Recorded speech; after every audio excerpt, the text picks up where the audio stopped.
আসসালামু আলাইকুম। সবাই কেমন আছেন? আজকে আমি আরেকটি মজার ভর্তা রেসিপি নিয়ে হাজির হলাম আপনাদের সকলের সামনে। আজকে আমার ভর্তা রেসিপিটির নাম হচ্ছে ধনিয়া পাতার ভর্তা। দেখতে পাচ্ছেন আগের থেকে কিন্তু আমি ধনিয়া পাতাগুলোকে ভালো করে পরিষ্কার করে নিয়ে কুচি করে কেটে নিয়েছি। এরপর শুকনো মরিচটাও দিয়ে দিলাম। আর এটা কিন্তু তেলে ভাজা শুকনো মরিচ। হঠাৎ করে অসুস্থ হয়ে যাওয়ার কারণে আসলে কিছুই খেতে ইচ্ছে করতেছে না। প্রচুর ঠান্ডা লেগে গেছে আমার। দেখতে পাচ্ছেন এখানে কাঁচামরিচটাও দিয়ে দিলাম। আর এই ভর্তাটা কিন্তু একটু ঝাল ঝাল করে তৈরি করব, যাতে ভাতের সাথে খেতে খুবই ভালো লাগে। আর এমনিতে এই ভর্তাটা কিন্তু গরম ভাতের সাথে খেতে খুবই ভালো লাগে। এরই মাঝে কিন্তু আমি পেঁয়াজ কুচিটাও দিয়ে দিলাম। এরপর লেবুর রসটা দিচ্ছি। আর আসলে ভয়েসটা দিতে খুবই কষ্ট হচ্ছে যদিও। আর ভয়েসের মধ্যে যদি কোনো ভুল ত্রুটি হয়ে থাকে আশা করি ক্ষমার দৃষ্টিতে দেখবেন। এখানে স্বাদ মতো লবণটাও দিয়ে দিলাম। দেখতে পাচ্ছেন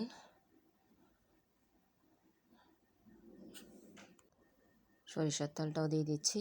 আর সরিষার তেলের পরিমাণটা একটু বাড়িয়ে দেব, কারণ যেহেতু আমার সর্দিটা লেগেছে, তাই যাতে গরম ভাতের খাওয়ার সময় সরিষার যে একটা ঘ্রাণ ওইটা পাওয়া যায়, সেজন্য এগুলোকে প্রথমে আমি ভালো করে মেখে নিচ্ছি। পেঁয়াজ, কাঁচামরিচ, শুকনো মরিচ এগুলো ভালো করে মেখে নিচ্ছি। দেখতে পাচ্ছেন খুবই লোভনীয় একটি ভর্তা। আর এই ভর্তাটা শুধুমাত্র গরম ভাত এবং সিঙ্গারা সমোসার সাথে খাওয়া যায়। আর আরেকটা ধনিয়া পাতার ভর্তা আমরা যেটা তৈরি করে থাকি লিকুইড, যেটা আমরা শিলপাটায় পিষে তৈরি করে থাকি, আর সেটা হচ্ছে চিতল পিঠার সাথে খাওয়ার জন্য। আরেকদিন সেই ভর্তা রেসিপিটাও নিয়ে হাজির হব আপনাদের সকলের সামনে। আর এই ধরনের ভর্তা থাকলে কিন্তু যখন আপনার কিছুই দিয়ে ভাত খেতে ইচ্ছে করবে না, তখন এই শুধুমাত্র এই ভর্তা দিয়ে অনায়াসে ভাত খেয়ে উঠতে পারবেন তৃপ্তি সহকারে। বিশ্বাস হচ্ছে না? একবার হলে তৈরি করে দেখবেন।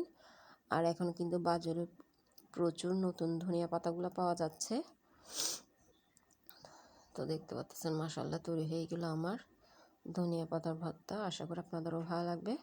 আর আমার ভিডিওগুলো যদি ভালো লেগে থাকে অবশ্যই শেয়ার করে দিবেন, যাতে অন্যরা দেখার সুযোগ পায়। দেখতে পাচ্ছেন সবাই মাশাআল্লাহ বলবেন। এবং এটা দিয়ে আজকে তৃপ্তি সহকারে ভাত খাবো ইনশাল্লাহ। খুবই লোভনীয় একটি ভর্তা। আসলে কোনো কিছুই খেতে ভালো লাগতেছে না। তো আজ এতটুকুই। দেখার জন্য সবাইকে ধন্যবাদ।